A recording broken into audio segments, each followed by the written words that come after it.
Hey, welcome back to my channel. In today's video, we're going to be looking at the new M5 iPad Pro, which I was able to pick up this past week. After just a few days, I want to share with you some of my reflections on this device and whether or not you should consider upgrading and what I really like about it. So let's get started. First of all, this is just off the top of my head. I just wrote down a few highlights basically and things that I have noticed right away. So keep in mind, I was using an M2 iPad Air previously. So I've gone from that to the M5 iPad Pro. So pretty good little jump. And I have that as a point of comparison. But essentially, you've got to compare with what you're using to decide whether it's going to be an upgrade that is worth doing for yourself. So the first thing I've noticed is that everything is just buttery smooth on this device. As it should be. I mean, it's got the new M5 chip inside. It is blazing fast. Now, I'm not going to go through all the specs. There's plenty of great videos out there that do that, and I'm going to post some of those in my description down below.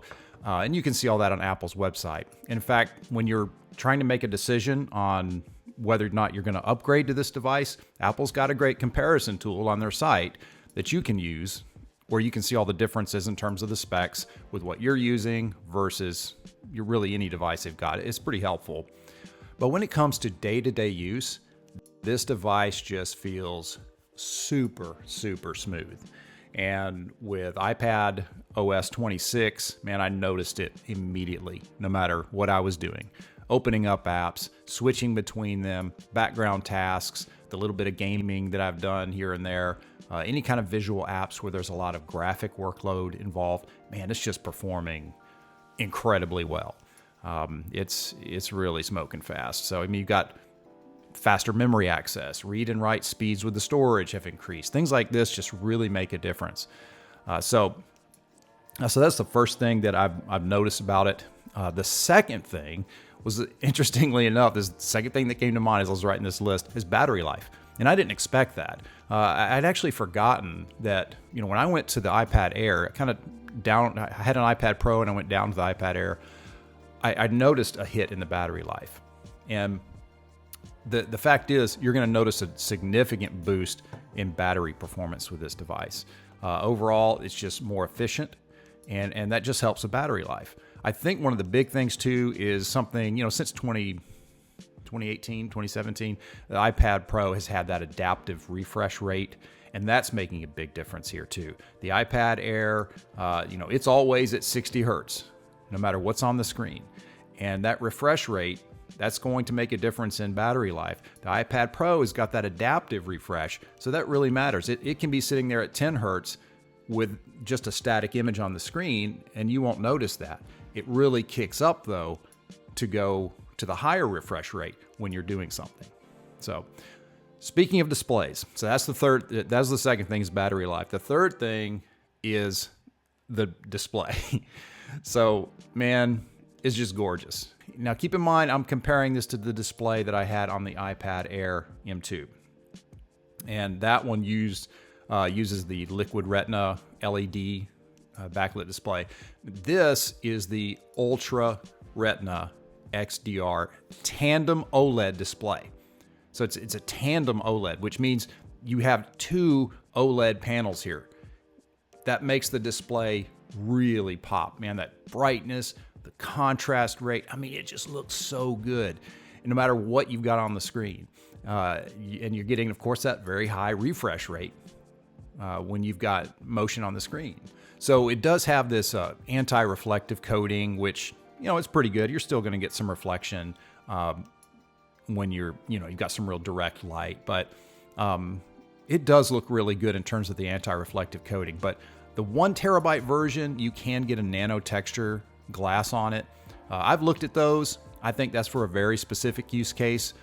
Overall, you're going to lose a little bit of clarity there, and I don't think that's really worth it for my use case. But if you're using that Apple Pencil a ton and doing graphics on screen, that might be something that you want to consider. So this does not have that coating, and I don't have that 1 terabyte version here. I've got the 256, which is plenty of room for what I need. So, but I've just noticed with any kind of animation, scrolling, anything where I'm using my Apple Pencil, everything just feels so much smoother and more responsive. It's almost like you don't notice it with your eyes, but there is this subtle improvement, and it really does make a difference in the experience with the device. It's like your brain is not consciously noticing it until you say, wait a minute, what's different here? And then you start realizing how smoothly everything is moving across the screen. Again, that refresh rate makes a big difference there. So those are the main observations that I've had, why I am so happy I made this jump to the M5 iPad Pro. So now we ask the question, should you upgrade? Now, that's going to depend on what you're using your iPad for and what your budget is.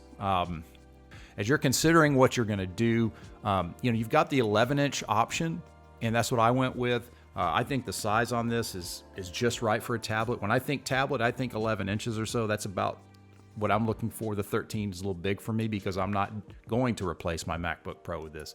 But if you're going to replace a laptop, the 13-inch might work for you. But as you can see, this thing's really super thin. It's really nice for carrying around.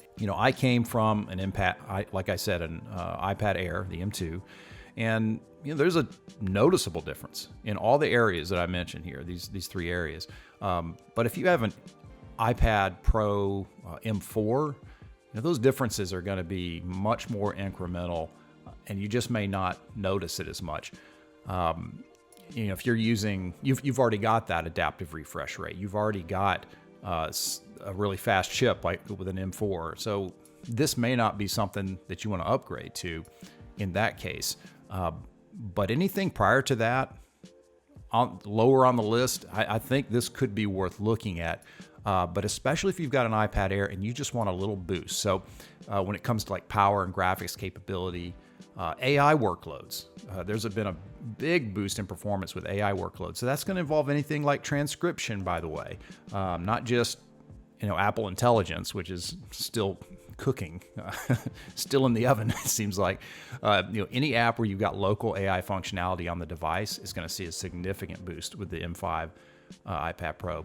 So those are my recommendations. This could be an upgrade for you if you are thinking about moving from the Air. This is the time to do it. I hope this helps you make a decision. It always helps if you can hit that like and subscribe button, by the way. I do thank you for watching, and I'll see you on the next video.